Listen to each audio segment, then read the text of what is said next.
Today, my daughter came to visit. She brought a bright bouquet of flowers and a basket of fresh fruit, apples, grapes, and a few large oranges, still warm from the sun, like they had just been picked from a garden. I smiled. I thanked her. But the moment my fingers touched those oranges, my heart skipped a beat. Because I remembered Emily, and the story she shared with me just last month. A story that also began with oranges, but ended, not so sweet.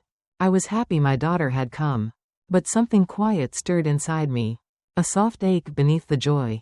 Like someone had gently reminded me that not every mother still gets to be called Mom.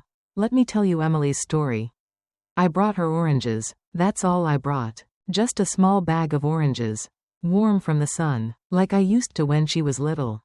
I thought maybe, just maybe, my daughter would remember me. But when the door opened, she didn't see her mother. She saw a threat, a mistake, a ghost. That's how Emily began. An elderly mother, once a hospital janitor, came to visit her daughter, now a famous, wealthy, powerful woman, the CEO of an empire built on inspiration. She didn't bring anything fancy. No demands. Just a bag of oranges, the same kind she used to peel in spirals when her little girl was young. Always saving the last piece for her to eat in one bite. But that day, she realized something. Her daughter wasn't that little girl anymore. She wasn't her daughter at all. She was someone else entirely. And then I visited my millionaire daughter just to say hello. But when the door opened, I froze. She didn't expect me to see that. The oranges were still warm from the sun when I picked them. I had chosen the ripest ones, each round and golden, just like I used to when she was a little girl. Back then, she loved the way I peeled them in a spiral, always saving the last piece for her to eat in one bite. I thought, foolishly, that she might still remember. That a part of her, somewhere beneath the makeup and magazine covers, still had room for her mother. Her house was massive. $10 million of white stone and glass, with a gate that buzzed before it opened. I had to walk up the driveway slowly, gripping the bag of oranges, afraid the security camera would flash red and deny me entry. But it did not. Not that day. I rang the bell. I waited. And when the door opened, I froze. She looked like a painting. Not my daughter. No, not the girl I raised on food stamps and bedtime stories. But someone else entirely. She wore a white blazer, perfectly tailored. Her lips were painted a shade of crimson that made her look like she had never known hunger. Her eyes, my eyes, looked at me with a fear so quick it passed in a blink, replaced instantly by something sharper. Contempt. What are you doing here? She hissed. Her voice low, urgent, panicked. Why didn't you call first? You can't be here. I opened my mouth to answer. But she did not give me the chance. Her tone sliced through me before I could even offer the oranges. Are you trying to ruin my career? She snapped. Do you know who I'm meeting today? The press is inside. Investors. People who think I came from nothing. People who believe my mother died when I was 6. I stared at her. What? She crossed her arms. Do not look at me like that. You know what this is. You're not part of my story anymore. You're a liability. A liability. That was the word she used. Not mother. Not visitor. Not even mistake. A liability. Then she leaned in, her voice trembling, not with sadness, but with rage. Do not call me your daughter. I am the product of drive, of ambition. You were a biological accident I clawed my way out of. I did not drop the bag. Not yet. My hands were steady, weathered by years of scrubbing hospital floors and planting vegetables no one else wanted. I stood there quiet, holding on to the only offering I had brought. That was when she shoved me. I had not expected it. Not from her. Not in front of that pristine entryway. But she pushed me hard. Her palm flat against my shoulder, like swatting away a ghost that had overstayed its welcome. I fell backward, stumbled down the smooth stone steps, and landed hard on the edge of the walkway. The bag of oranges tore open. They spilled across the ground, bouncing one by one down the slope. Some rolled into the street. Others cracked open, their juice darkening the concrete. She did not move to help me. Instead, she glanced back over her shoulder, worried not about me, but about whether anyone inside had seen. I looked up. My elbow ached. My knees throbbed from the fall. But I looked up, and I saw her face, calculated, cold. Then she gave a small, Dismissive laugh, like I was some inconvenient insect. And with that, she slammed the door shut. Behind that door, I heard it, the return of her voice. Bright and cheerful now, as if nothing had happened. The laugh she gave the press.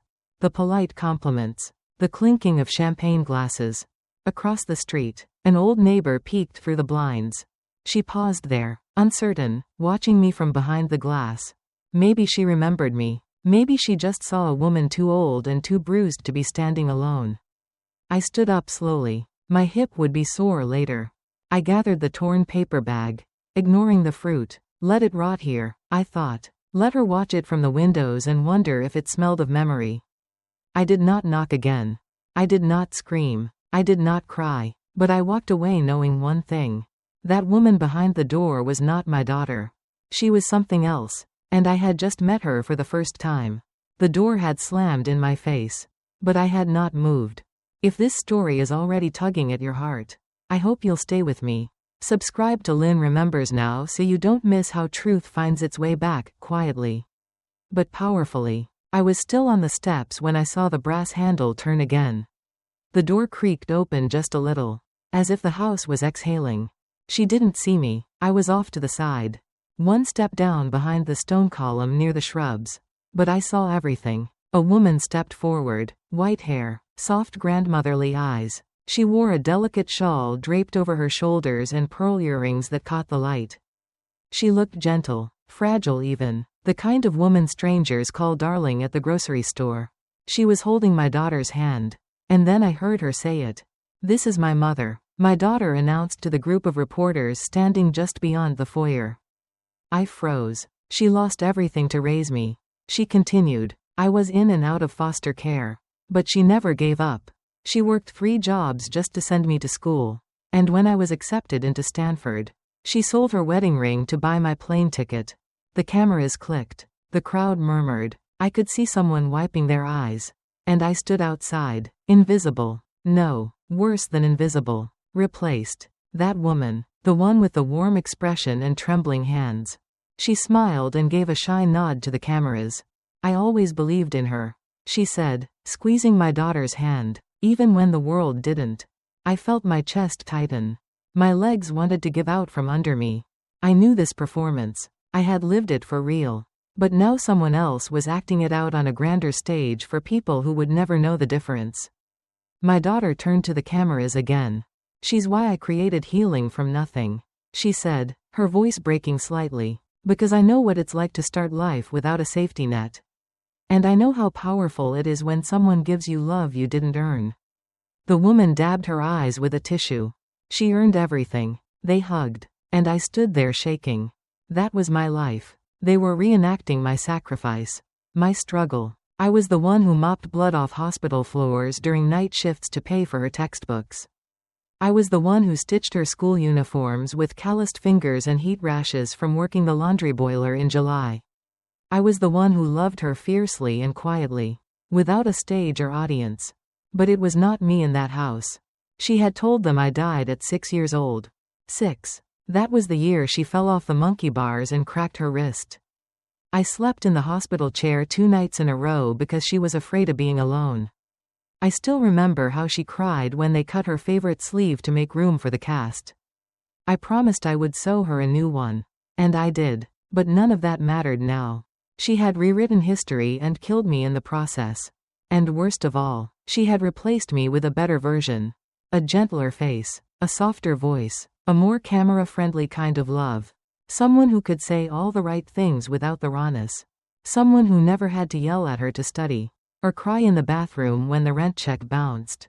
Or slap her own hand for scraping leftovers off hospital trays just to feed her kid. That woman didn't earn the right to be called mother. But she got it anyway. And I, who carried that girl inside me for 9 months.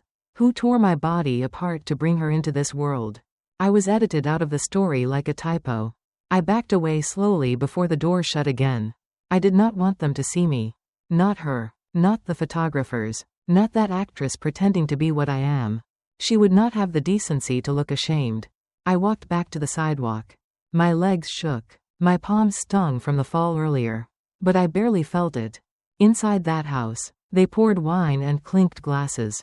My daughter had the world believing she rose from ashes. But those ashes, they were me. I did not go home right away. I wandered. I sat at a bus stop with the broken plastic bench and watched strangers rush past. Mothers tugging their kids' backpacks. Grandmothers helping toddlers with shoelaces. Life all around me, as if I were the one who had died. When I finally returned to my little house, I turned on the television.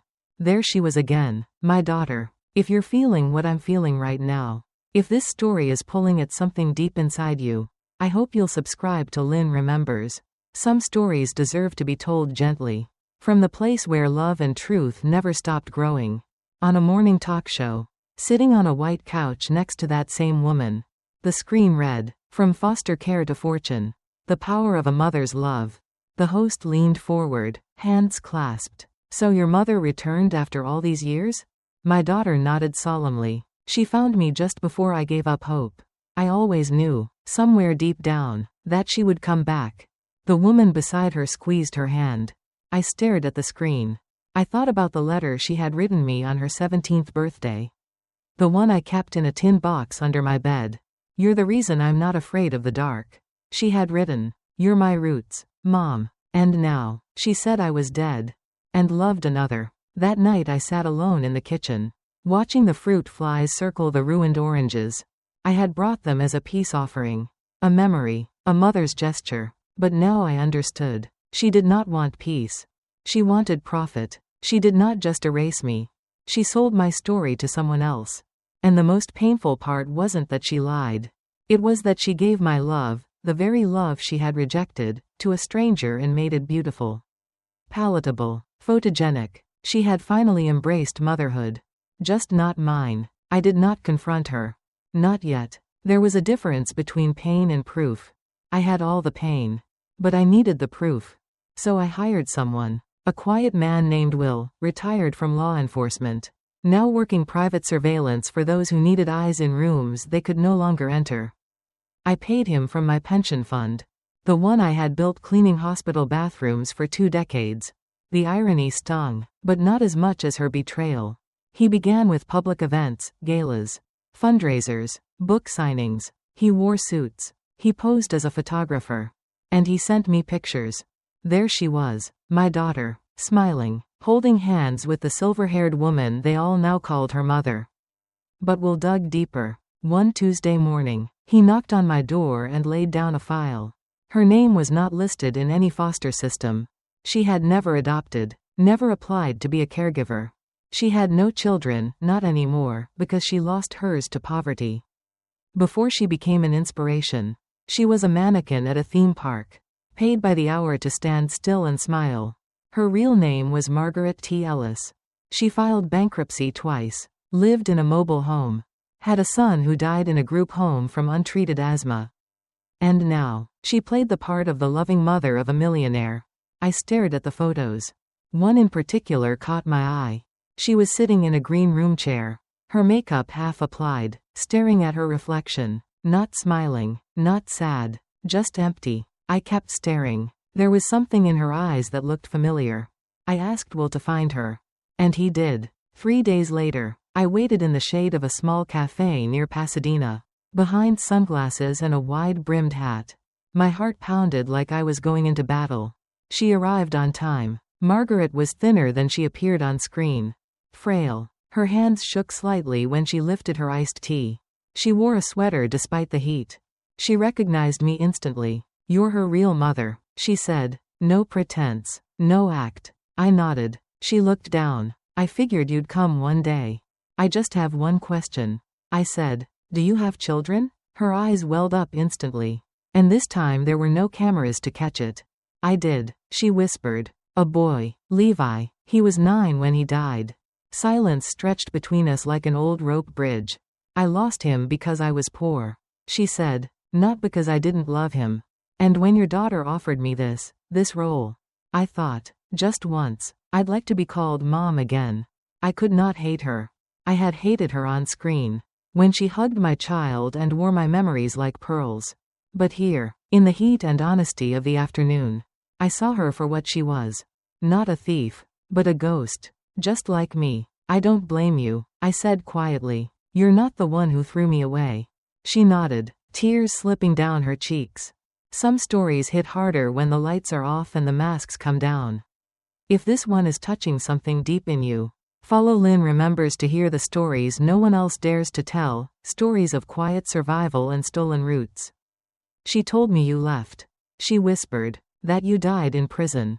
That she was alone. I shook my head. I was never gone. I never left her. She just needed a better story. Neither of us spoke for a while. When we parted, she squeezed my hand. Not in apology. Not in guilt. But in recognition. That night, I went home and opened the folder I had not touched in years. Clippings. Receipts. A letter from the bank showing I had co-signed her student loans. A grainy photo of me standing outside her dorm, holding a care package, and then I called someone. His name was Dan Nguyen, a small-time journalist with a big voice. He once published an exposé about my daughter, accusing her of plagiarizing her TED Talk from a lesser-known speaker. She had sued him, silenced him, but I remembered his article. He was not afraid, so I called, and when he picked up, I said, "You don't know me, but I'm the woman your story was about. I'm her mother." He paused. "Then the dead one?" I smiled, even though it hurt. "Not anymore." I went home quietly. There was no dramatic music. No confrontation at the gates. Just me, and the dust of years settling on my skin. I locked the door behind me, pulled the curtains closed, and stood in the middle of my small living room. Then I walked to the back bedroom. Under my bed was a rusted tin box. Scratched. Bent in one corner. It used to hold cookies when I worked the night shift at the hospital. A cheap brand, always stale by the time I had 5 minutes to eat. I had kept the box after all those years because it became something else. A vault. A place to store the things I could not afford to forget. I sat on the floor and pulled it out. The lid creaked. And there it was, the truth. Not in contracts or emails. But in ink. In cloth. In crayon. The first thing I pulled out was the letter. She had written it the night she got her acceptance to Harvard. The paper was thin now. The edges curled. The handwriting was messy, half cursive, half print, written in excitement and disbelief. "Mom," it said. I got in. I got in. I don't know how to say thank you. Without you, I'd be dead or worse. You never let me fall. Not once. I owe you everything. I'm going to make you proud. Just you wait. There was a heart at the end. Not drawn perfectly. Lopsided. But it was real. Beneath the letter was a small bundle of cloth. An old shirt. Torn at the collar. It was the same faded blue I remembered. My work uniform from the county hospital. The one I wore the night she was admitted for pneumonia. She was 9. Feverish. I stayed by her bedside for 3 nights. Never leaving. Not even to change. She asked once why my shirt smelled like bleach and tears. I told her, that's just what love smells like sometimes. I kept that shirt because I never wanted to forget what it meant to be needed. And underneath that, folded between 2 pieces of yellowing newspaper, was the poem. She had written it for Mother's Day in the 5th grade. It was taped together at the crease where it had ripped from her backpack. Mom is the mountain. I am the tree. If she falls down, what happens to me? I remember crying when she gave it to me. Not just because it was sweet, but because it was the first time I thought she saw me. Not as a worker. Not as a tired woman with holes in her socks. But as her mother. Her mountain. I laid the poem on the table. Smoothed out the letter. Placed the cloth beside it. Then I began taking photos. One by one. High resolution. No filters. No edits. Just the raw truth of paper. Fabric. And memory. I did not cry. Not now. I had already shed those tears long ago. When I still thought love was enough to protect me from being forgotten.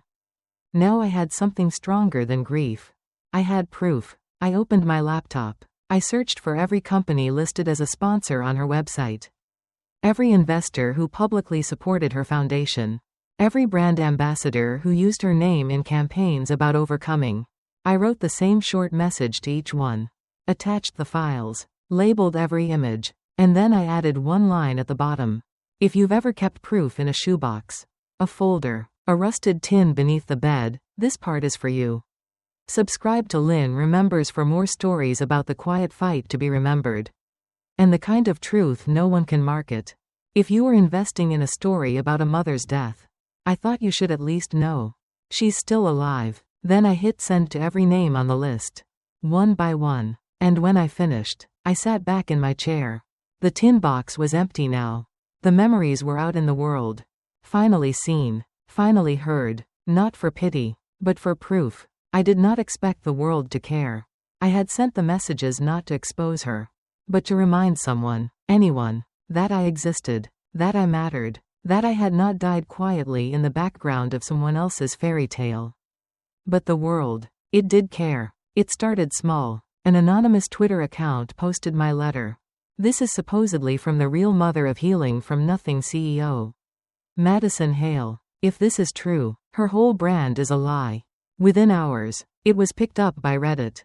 Then Facebook. Then a podcast called Narrative Collapse. And then the dam broke. The headline that went viral read, "The dead mother is alive." And she kept every word her daughter wrote. They used the photos I had sent. The letter. The poem. Even the torn work shirt. Someone even enhanced the handwriting to prove it matched Madison's old notes. Archived from middle school. But what shattered everything was the video. Not mine. Not from my old flip phone, which barely captured the sound of the door. It came from a neighbor across the street. She had a doorbell cam. And when Madison pushed me, when the bag of oranges split open and I collapsed onto the pavement, the camera had caught it all. The force, the fury, the lack of hesitation. She had not looked back. She had stepped over me. The neighbor sent it to a local news station. They ran it that same night. By morning, it had 10 million views. The internet exploded. Hashtags lit up. She is not dead. Justice for the real mom. Oranges do not lie. People were angry, not just because of the push, but because they had believed the lie. They had bought the books, worn the t-shirts, attended the retreats. They had cried with Madison on television, as she talked about growing up motherless. Now they knew the truth. And the market reacted. Her company's stock fell 63% in 1 week. Major sponsors pulled out. Beauty brands, wellness chains, a luxury yoga equipment company. Public relations firms issued statements, distancing themselves from fabricated narratives of familial loss. Comment sections were savage. If this is how she treats her real mother, what kind of healing is she selling? She replaced her mom like a prop. Disgusting. I believed in her. I feel duped. I threw out her memoir. It was built on a corpse she invented. Every time I opened my inbox, there were more screenshots. Friends, strangers, women who had followed her for years, now forwarding apologies, written not to me, but for me. And yet, Madison said nothing. No apology. No statement. She did not reach out. Not even through a lawyer or assistant. Instead, she disappeared from public view.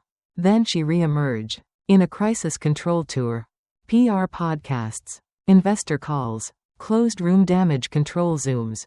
She blamed miscommunication. She called the incident an emotional misunderstanding from a complicated past. She said, "The woman in the video is someone I used to know. I was told she passed years ago. I grieved her already." She never said the word, mother. Not once. But I heard from someone on the inside. A young employee who had followed her from day one. She messaged me anonymously. "I quit." She wrote. "I believed in her. But you're the mountain." Those words broke me. Not out of pain, but relief. For so long, I had carried the weight of being invisible. And now, finally, someone saw me. Not as the scandal. Not as the footage. But as what I had always been. Her mother. I did not answer interviews. I did not go on talk shows. I declined every documentary offer. Let her be the one who needed the spotlight. All I ever wanted was to be remembered. Truthfully, the headlines returned. This time, not about me. This time, they were about her. Not Madison. Her mother. The woman who held my daughter's hand on stages. In interviews. In best-selling memoir chapters written by someone else's memories.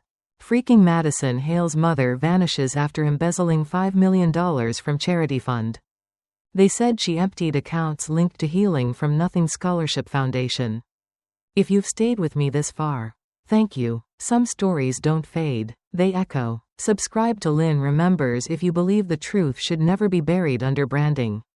Because mothers don't vanish, even when the world tries to erase them. Overnight, wire transfers routed through Panama. No activity since. She was gone. Gone like a ghost who had never really belonged in the story she was hired to play. News outlets scrambled to uncover her past. It didn't take long. Her name wasn't Margaret Ellis. It was Deborah Ann Kilroy. She had used 5 different aliases in the last 20 years. And she had done this before.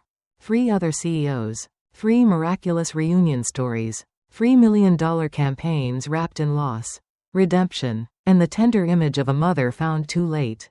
Each time, the CEO had claimed to have lost their mother in childhood. Each time, Deborah had stepped in, just for the photos, just for the narrative, and until she took something and vanished. Always with women who'd grown up wanting sympathy, and found it more useful than honesty. Always with those who thought of motherhood as a prop. It was not a con of money. It was a con of memory. And Madison. She had been conned too. The very woman she paid to replace me had never been real at all. I received a letter that week. Not from my daughter. From Deborah. A torn envelope. No return address. Just my name written in shaky cursive. Inside was a single piece of stationery. Hotel letterhead from somewhere in Buys. The note read, I was never her mother. I never wanted to be. But I wanted to feel.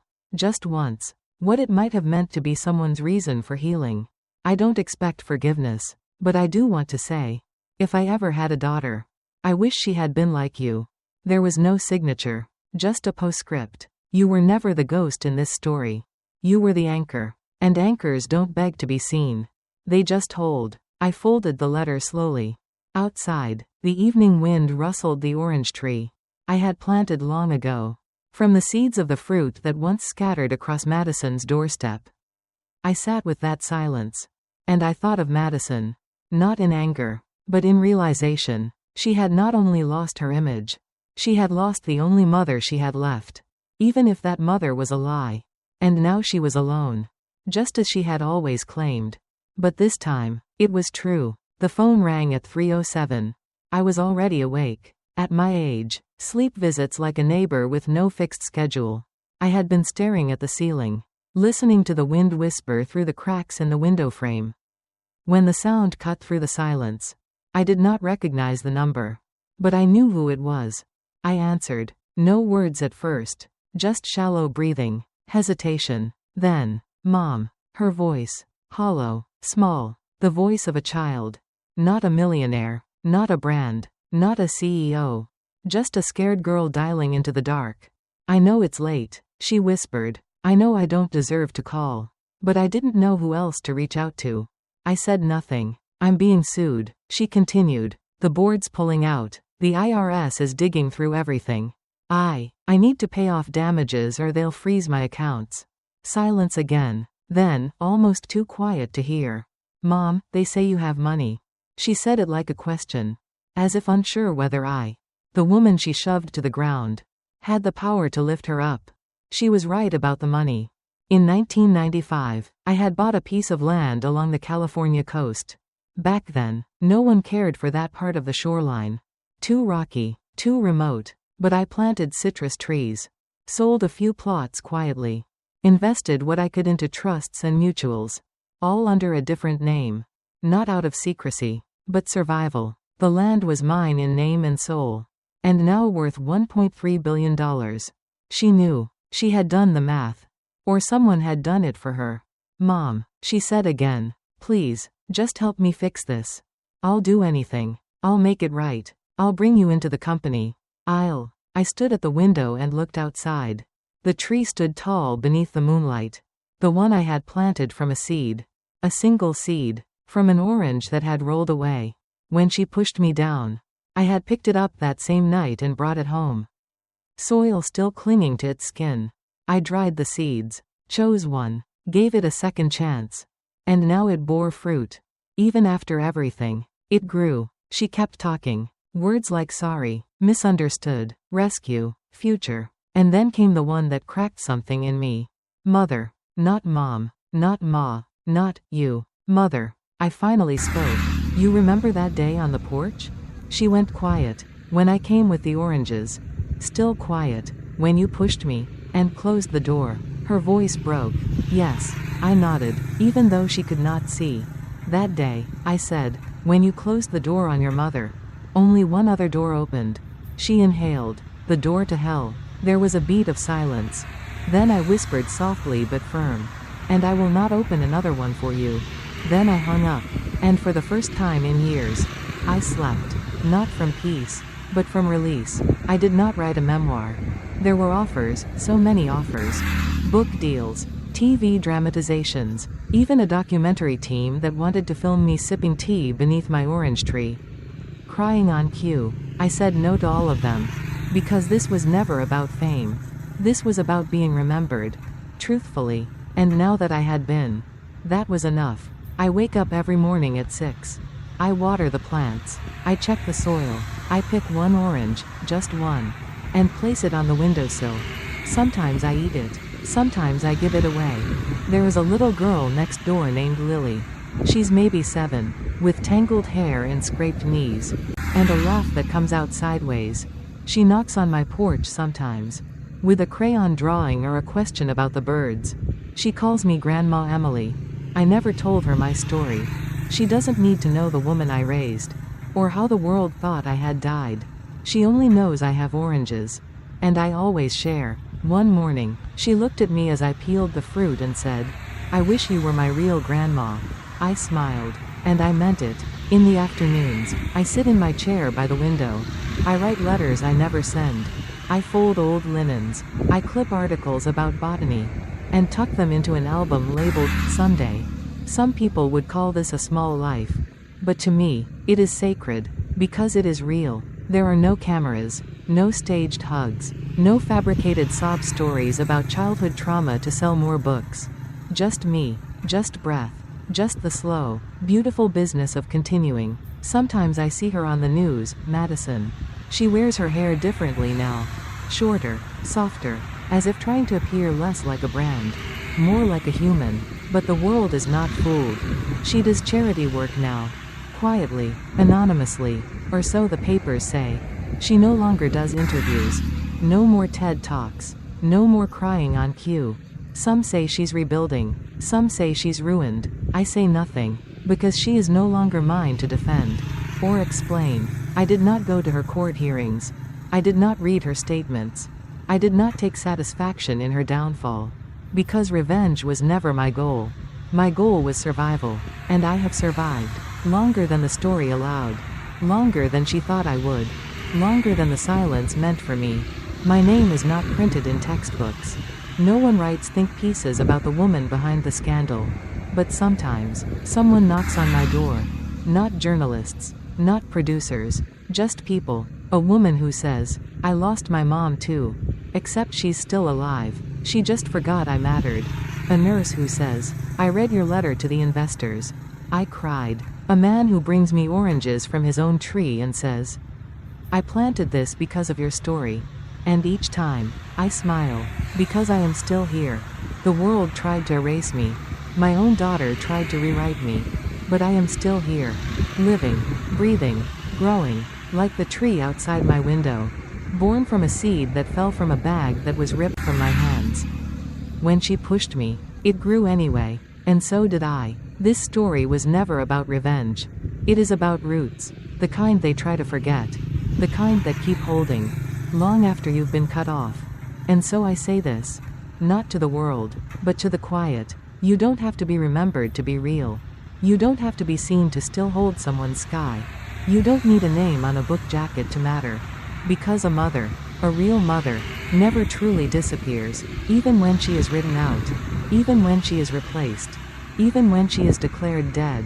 She still lingers. In letters. In lullabies. In trees. It has been 2 years now. 2 years since the world watched her fall. And I chose silence. Since the fake mother vanished. And the press turned its gaze elsewhere. 2 years since her call in the night. And I shut the door. Not just on her, but on a chapter I no longer belonged to. Life did not go on. It returned. Some mornings, I wake before dawn, not because I cannot sleep, but because I want to honor the ritual I created.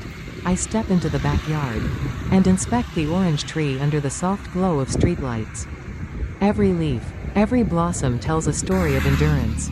Some branches still bear fruit, others don't, but I see potential everywhere. The house is smaller than the one she built. The walls are painted a calm dove gray. I've added just one framed document inside. Her birth certificate, displayed on a small table by the back door. I placed it there, because that is where she pushed me, and where I planted a new life from the wound. I named the tree, Hope, in my head. I didn't name it out loud. That would feel like jinxing something precious. On weekdays, I walk down the block to the community center. I volunteer at the senior lunch program, serving vegetable soup and second helpings of bread. I don't say that it matters less than her TED Talks or magazine features, but it matters still. People know me as Grandma Emily. They don't know my past, nor do I volunteer it. Some come back week after week to talk about their grandchildren, their aches, or the weather. Some bring fresh croissants as a thank you. I bring leftover seeds from last night's dinner, pumpkin or melon, and drop them in tiny paper envelopes. For anyone who wants to plant something, it is quiet, it is steady, it is all I need. Every so often, I get a letter, not from her, but from people who found out my story secondhand. A college student from Texas who said she applied to a scholarship because I'd offered words of encouragement in a blog comment. A man who said he uprooted wild oranges in New Mexico and planted them in his backyard because he believed in second chances. A teacher who gave my name to her class when they studied resilience. None of them wanted fame. They just wanted gratitude, and each time, I smile. I keep a folder labeled Letters in my small desk. I don't reread them much, just enough to remember that a single act can echo, that a single life can ripple outward. Occasionally, I see her face in the news, quietly, on an investor advisory board announcement, or sponsoring an art therapy charity. She's described as reborn, or doing quiet good. People talk about how she stepped away from public life, how she learned from her mistakes. One profile referred to her mother's blessing, though not by name. I don't look at those articles for long. It's not resentment I feel. It's calm, because some stories aren't meant for public broadcast. Some truths take 2 years and a small seed to fully bloom. One day, standing at the sink washing dishes, I noticed the orange tree's shadow stretch across the kitchen window in the afternoon light. I paused, dish in hand, and thought, it's still growing. Later that evening, I heard a knock. Lily, now 9, stood on the porch with her bicycle. She wore her usual messy ponytail and a t-shirt printed with a smiling sunflower. Granny, she said, Mommy isn't home yet. Can I stay for dinner? Of course, I replied. Come on in. She skipped inside, showed me her scraped elbow, told me about a friendship bracelet she made, asked if the oranges were for baking. I smiled and tossed her a bowl of sliced fruit.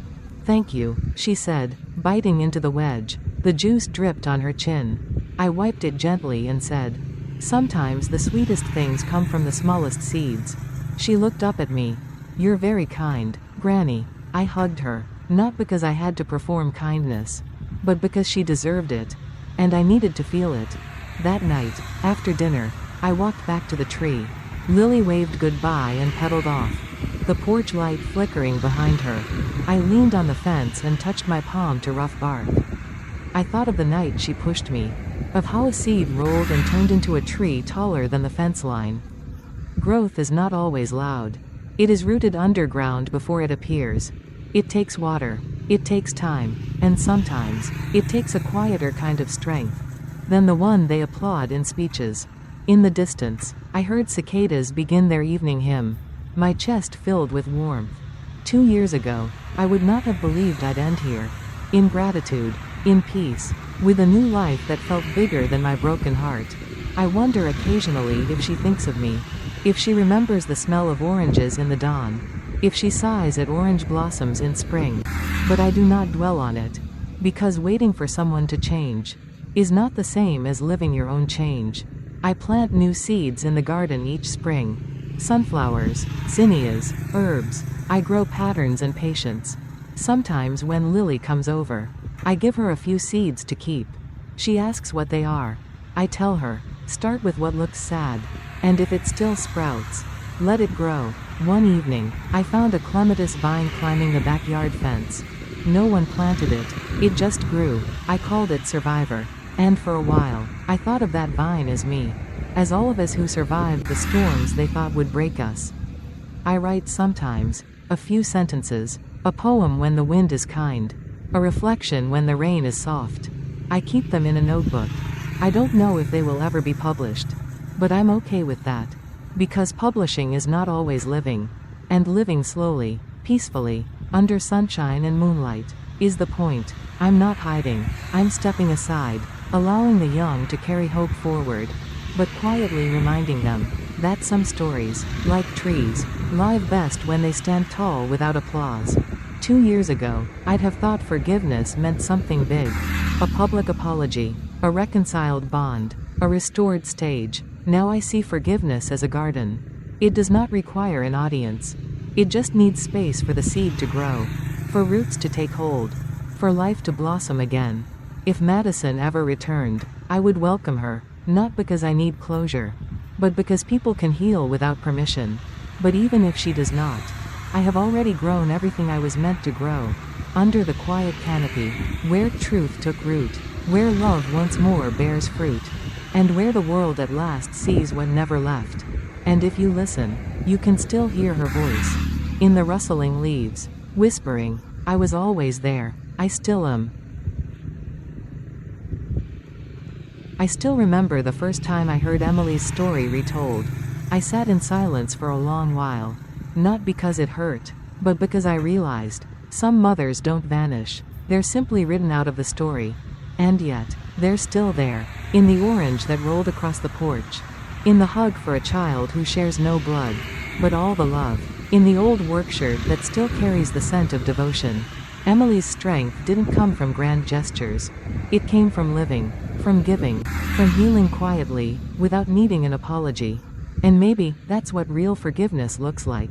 Not because the other person deserves it, but because we deserve to let go.